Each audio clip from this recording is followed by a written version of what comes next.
Om Swastiastu.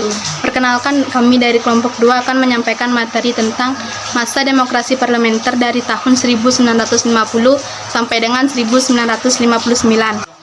Nama saya Luhindra Sari, nomor absen 30. Perkenalkan, saya Kade Juwita, absen 9, kelas 9. Perkenalkan, nama saya Keturut Mayanti, nomor absen 18. Perkenalkan, nama saya Sukreni, nomor absen 32, kelas 9. Nama Kade Supriyani, nomor absen 13, kelas 9.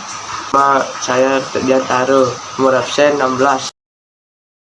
Demokrasi parlementer adalah masa ketika pemerintah menggunakan UUDS atau Undang-Undang Dasar Sementara 1950 sebagai undang-undang negara. Masa demokrasi parlementer juga disebut dengan masa demokrasi liberal karena sistem politik dan ekonomi menggunakan prinsip-prinsip liberal. Hal ini berlangsung dari tanggal 17 Agustus 1950 sampai 6 Juli 1959. Perkembangan politik yaitu meliputi A. Sistem pemerintahan. Sistem pemerintah negara menurut UUD sementara 1950 adalah sistem parlementer. Artinya kabinet disusun menurut perimbangan kekuatan, kepartaian, dan parlemen. B. Sistem kepartaian. Sistem kepartaian yang dianut pada masa ini adalah sistem multipartai, yaitu suatu sistem kepartaian yang memiliki banyak partai politik. Namun, banyaknya partai politik yang muncul dapat menyebabkan persaingan antar partai, seperti saling menjatuhkan satu sama lain dan mencari kesalahan masing-masing.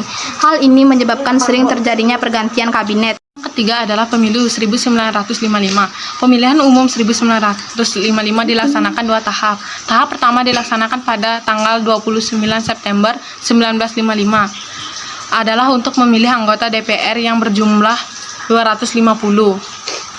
Dan tahap kedua pada tanggal 15 Desember 1955 adalah untuk memilih anggota konstitusi yang akan bertugas untuk membuat undang-undang dasar yang tetap untuk menggantikan undang-undang sementara 1950. Yang keempat adalah gangguan keamanan. Hal ini terjadi karena pemilu tahun 1955 tidak memenuhi harapan rakyat yang menghendaki pemerintah yang stabil dan hanya memperjuangkan partainya masing-masing. Hal ini mengakibatkan terjadinya beberapa pemberontakan. Pemberontakan yang terjadi. 1. Pemberontakan Angkatan Perang Ratu Adil. Pada tanggal 23 Januari 1950, pasukan APRA menyerang kota Bandung serta melakukan pembantaian dan pembunuhan terhadap TNI. Dikarenakan jika APRA bergabung dengan Indonesia, maka mereka akan kehilangan hak istimewanya. 2. Pemberontakan Republik Maluku.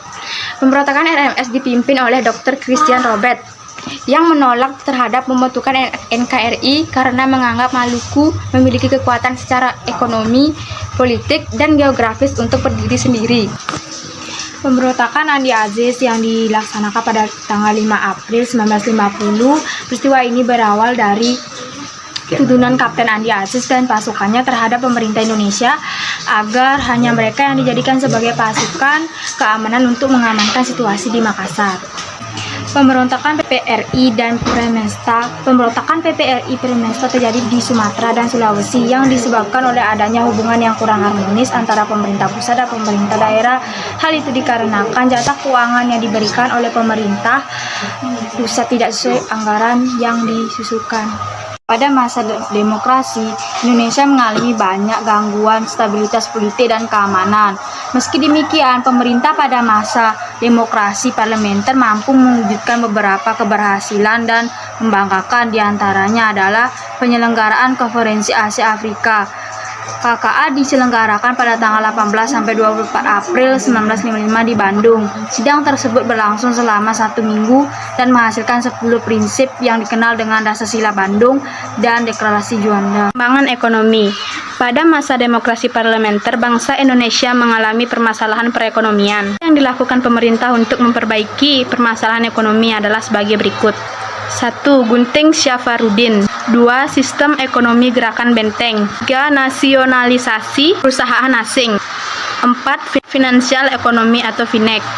5. Rencana pembangunan 5 tahun atau RPLT. Indonesia pada masa demokrasi parlementer adalah kehidupan sosial, yaitu gejolak politik dan permasalahan ekonomi mengakibatkan angka kemiskinan dan pengangguran, meningkatkan pendidikan dikiranya beberapa universitas kesenian seperti bidang lukis. Sekian presentasi dari kelompok 2 Om Santi Santi Santi Om. Terima kasih.